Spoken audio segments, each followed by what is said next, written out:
Hey, what up, good people? I am MsEbonyVee. Welcome back to my channel. So today's video is going to be how I dyed and styled my daughter's hair from black to this beautiful cinnamon ginger type of color right here. I am using this BW2 powder mixed with some volume 20 developer, and I'm using it in this two-sided bowl. I'm just trying to get as much of the bleach mixture as I possibly can because it's a lot of hair to bleach, and I'm going to be needing more. I have like several bowls in front of me. So I decided to go with the 20 volume developer because my daughter has a lot of hair, a lot of thick hair, and I wanted to take its time during the bleaching process and not be rushed while I'm going throughout the hair so that she didn't have any damage. So I've already sectioned the hair in small sections, and now I'm just going to clip away some larger sections just to make sure the hair is out of the way while I begin on the back section of the hair. Now I'm going to start applying the bleach mixture, and as I am applying this mixture, I am intentionally avoiding the actual root of the hair, or the roots. So I start a little lower than, the actual roots, because I want to do that part last so that it doesn't over bleach and over process while I'm bleaching the rest of the hair, because I'm going to go back through the hair, all of the hair, once I go through it the first time.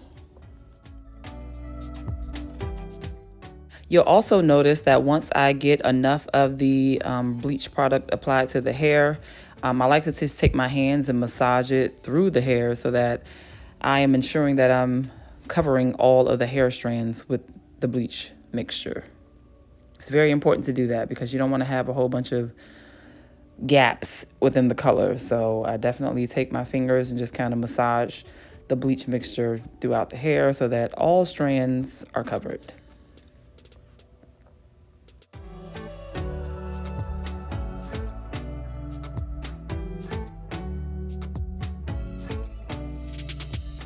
Now, I wasn't going to bore you with doing the entire head, so once I did this side, of course, I did the exact same thing to the other side.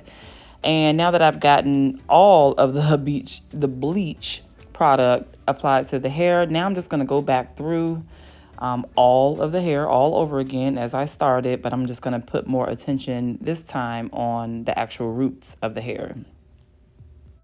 Now, I'm not sure if you've ever applied a perm before, but it is like the exact same process. Like when I used to apply perms on myself and others, this is exactly how I would do it. I would go through one time, come back through, and go through it again. So it's really the exact same process for how I apply or used to apply perms to hair. So you're just kind of going through section by section, making sure you get that product on the actual roots of the hair. When you're dyeing an entire head from black to a different color, you are going to need a lot of product. So make sure you have like a brand new bucket of BW2 powder, as well as a brand new bottle of developer, whichever developer you decide to use. Now you can see at this point, the hair is definitely starting to lift a lot more. I wasn't going for like a platinum blonde, but I just needed to lift the black. That's the whole intent here, to lift the black so that you can dye a different color on top. So of course I added this plastic cap so that the processing could continue for about another 15-20 minutes. Now I'm going to add some of this cinnamon color and this ginger color to a bowl along with the silicone mix. This is very important. I love to condition as I bleach, and this is with my wigs as well. So if I like hand dye a wig, I'm adding this silicone mix to make sure the hair is very well conditioned. This stuff is the truth, honey, and it prevents damage. So I'm adding that to the colors. I have the same mixture on both sides, so I'm just adding some of that conditioner to each side. And then I'm adding some more ginger because she doesn't really want a dark color. She wanted more of a ginger with a hint of the cinnamon. So that's kind of where we were going with this color. And, it's hit or miss with these things. You just kind of have to, mix and judge, basically. And as you will see when I started, it was a little darker than she wanted it to be. So I had to lighten it up for the front portion, as you will see momentarily. As you can see, it is on the darker side. I think I had a little more cinnamon in this mixture. And then when she took a look, she was like, yeah, I think I wanted it a little bit lighter. So that was fine. So the back was probably a little darker than the front. Again, this is a trial and error type of event, y'all. You don't know until you know. So you just got to kind of see how it's coming out, how it's working along the process. along the way and make adjustments as necessary. Just like with the bleaching mixture, I am massaging this color into the hair for the best result. You know, you gotta massage this stuff into the hair so that the color actually sticks and maintains.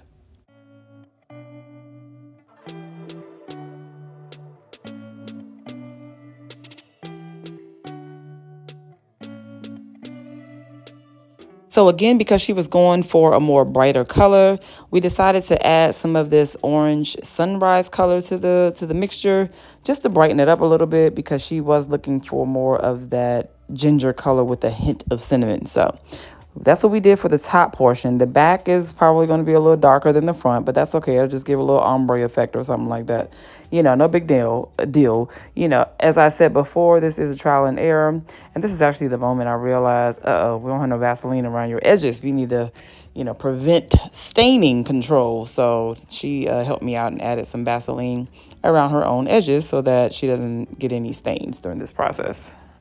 So once I pretty much finished adding all of the color mixture, I went ahead and just kind of pinned the hair up and out of the way so that I can apply a plastic cap and so that she can sit under the dryer for about 30 minutes, maybe 45 minutes, so that the hair can actually process, or the hair color could process. Now, as you can see, this is an extremely messy process, but you know, we got through it, y'all. Like it's product and color all over the place, but this is the outcome after we washed it all out. We washed her hair, deep conditioned it and everything, and blow dried it.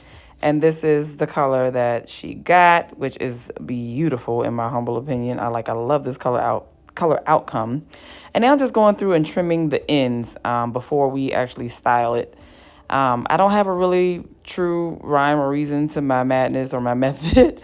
I just be trimming off, you know, just dead ends on the hair, and that's just what I do. I'm not a hairstylist. I don't claim to be, but I do like to get rid of dead ends and trim the ends so that you have some really nice, healthy curls with healthy ends.